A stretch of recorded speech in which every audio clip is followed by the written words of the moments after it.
we thought anyway, counting on him and relying on him, but to potentially be the starter in week 1. That now is completely out of the equation. He's had a major setback, and I mean, he hasn't even played. Jay Gruden was talking about, well, it could linger into like week 2 or 3 of the season. Yeah, let's play that clip. He talks about the timetable for Colt's return. Well, it may not be the end of camp. It might be 2 or 3 weeks into the season. We don't know yet. Like I said, there is no timetable for him until he feels like he's 100% can push off that leg. Until that time comes, he's going to be rehabbing. And by the way, that's just Gruden throwing darts. Yeah, he has no idea. I mean, he doesn't know it's 2 or 3 weeks into the season. It could be 6 or 7 weeks into the season. They thought he was going to be ready 6 weeks ago. I actually, listen, I'm like Cakes at the end of the day. Colt McCoy, like if you just cut everything, is just dead to me. I mean, it's over. Dime a dozen. It's not going to happen. That's what I see when I see Colt McCoy. But I feel I'm different than Cakes in that I do have sympathy for where he's at. I really feel bad for the kid. I feel bad for him, but you don't really feel that bad for him. He's never. I don't think he's ever going to be productive for this team. He can't stay Probably healthy. not. But I would have liked to have seen him maybe have a shot, a healthy shot, and it's just not going to happen for the guy. Why? He's just Colt McCoy. He's upside just so on just on a personal level, Cakes. I'm trying to distinguish between what's best for the Redskins necessarily and for him. I feel bad for him. He hasn't been able to stay healthy throughout his career. What about this crazy theory? Yeah. Is that he's laying the foundation for an excuse? Jay Because Jay Gruden is. Colt is his guy. He wants Colt to be the number 1 to start the season. And so like, I didn't pick Case Keenum. So now his number 1 is Case by default. Then you have to have a conspiracy. I don't think Jay's into making excuses. Then you have to have a conspiracy where Colt feigns an injury. Yeah, I don't think Jay's into making excuses. Well, trust me, this sounds like it's going to linger for a long time. Yeah, this is going to linger, and at the end of the day, I agree with Cakes. It's over. It's just not. It's never going to work with Colt McCoy, at least here in D.C. And I have nothing against him, but how? This is never going to work. Him to be there, the availability factor. Yeah. Odds of the 3 quarterbacks being used during the season, which was a chance. Like Case starts off terrible, then they go to Colt, and then eventually go to Haskins. I think all of a sudden, like let's say they start 4, which is possible, and certainly Case Keenum isn't setting the world on fire. They're just going to go to Haskins. Yeah, they're going to skip over Colt McCoy. It's going to get Haskins on the field quicker. There's no question about it.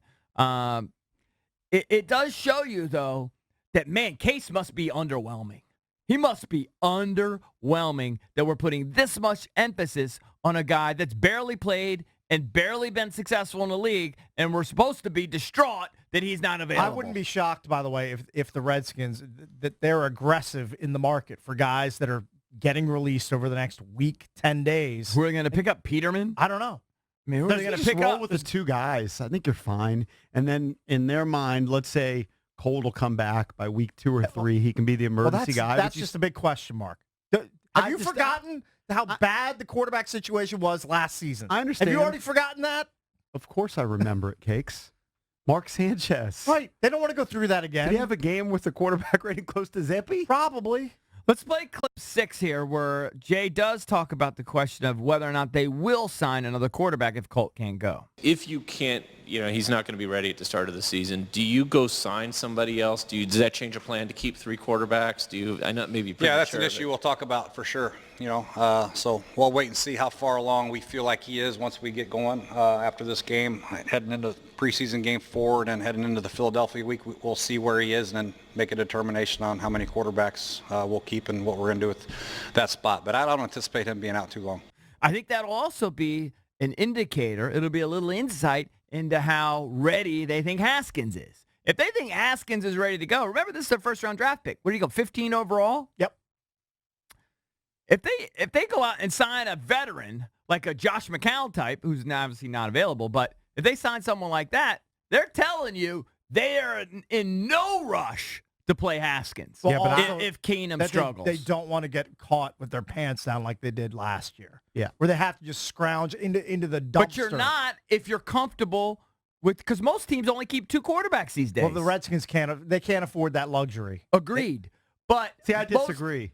Because what difference does it make to go out and sign a guy and have a 3rd quarterback? Let's say they follow the Cakes and JP model and just cut Colt McCoy. They sever ties, And they Which, move by on the way, to they're Colt not going to. McCoy. It's not going to happen. They're I too understand- loyal. I They're not going understand to do that. that. But let's just say that happens. Plus, they might have some, liability issues because it seems like the medical staff maybe screwed him I and would forced think him back That's on. why they Right. wouldn't cut him, not the loyalty factor. Right.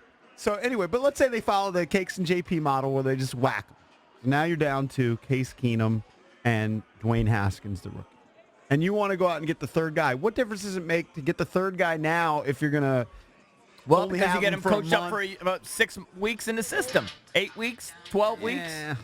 Yeah. I just carry the versus two bringing a guy guys. off the street and having to start him Okay, 4 days maybe later. there's a little value They're there. trying to avoid that whole situation. would They're trying to always- avoid exactly what they got into last year. I would always opt for a third quarterback over, I don't know, a seventh linebacker that plays special teams. I think that guy is so overrated. I'd rather have a guy who's at least versed in the system instead of some guys just getting plucked off of his couch that doesn't know anything about the offense he's about to run. But I think we all believe Case Keenum's going to be the starter.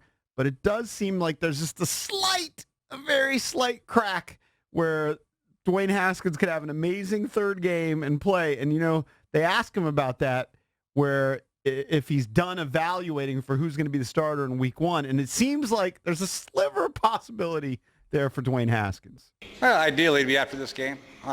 But like I said, there's still some work to be done. We might have your general thoughts on who it might be, but if something happens in preseason game 3 where you might have to flop them, you never know. But I think both of them are getting quality work.